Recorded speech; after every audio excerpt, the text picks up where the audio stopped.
Nigeria, the giant of Africa, demonstrated her feat with the lead in the launch of the first genetically modified food crop in West Africa.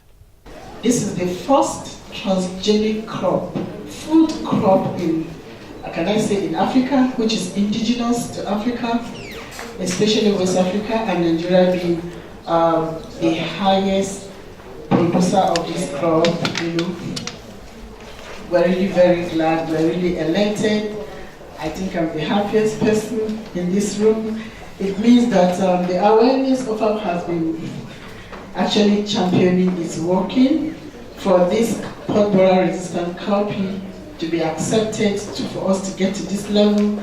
Considering the importance attached to the public acceptability and use of this long-awaited GMO food crop, experts took turns to explain the benefits that farmers and consumers will derive from the cultivation and consumption of this new released GMO food crop. It is a very important day for us because this is the first genetically modified food crop that had been released in West Africa, not only in Nigeria but in West Africa. Nigeria imports about 500,000 more, a little bit more, no less than 500,000.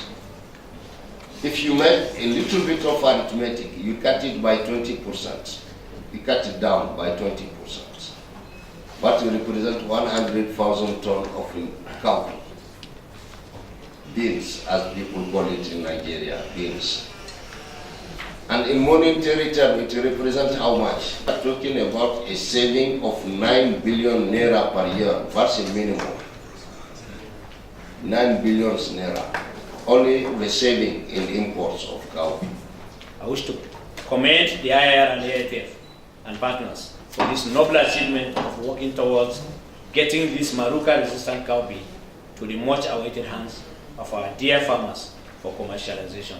For the past 10 years, the Institute has been working, conducting trials on the pod-borer-resistant BT cowpea at both laboratory and field confined trials. And none of the regulatory agencies at both international and national level have found the Institute breaching any safety conditions set by them.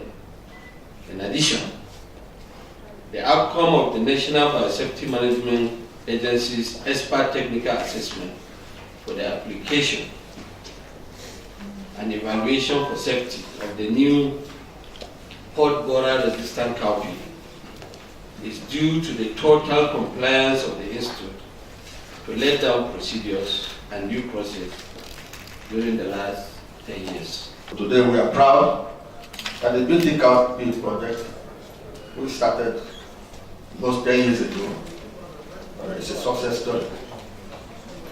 I say kudos to the biotechnology community in Nigeria and all the scientists that were involved in this project, both those in IIR area and some from NAFDA who participated directly or indirectly.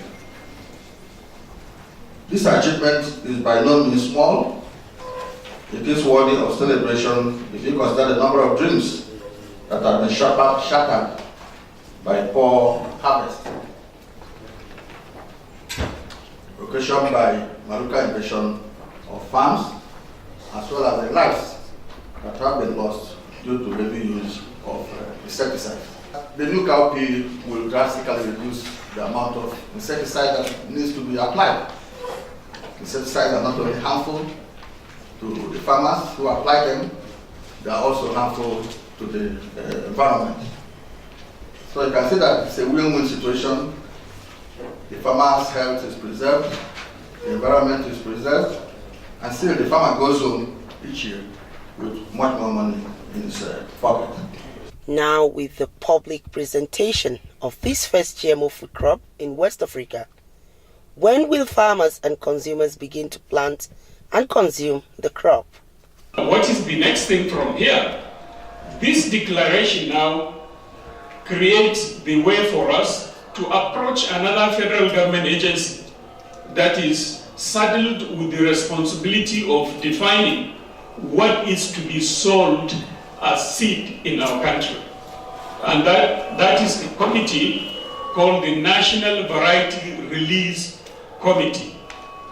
This committee evaluates the credibility of scientific data, specifically agronomic performance.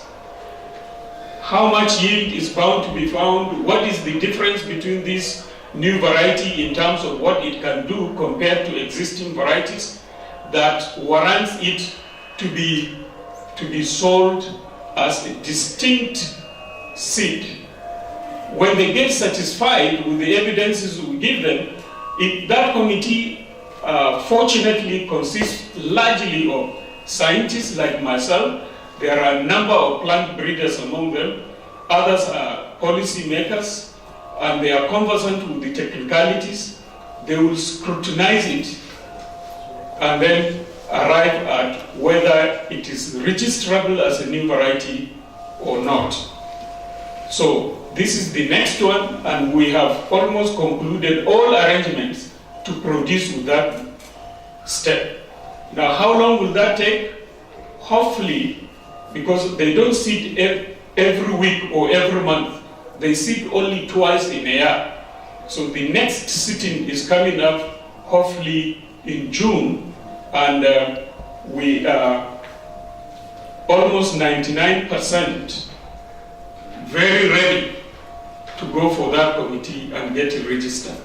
Then and only then that this seed will be multiplied by individuals who sell seed, and then farmers can buy from them and begin to grow them. With this technological breakthrough, Nigerian smallholder farmers are expected, among other benefits, to increase their yield by about 20%. Queen Kunde reporting for ZT News.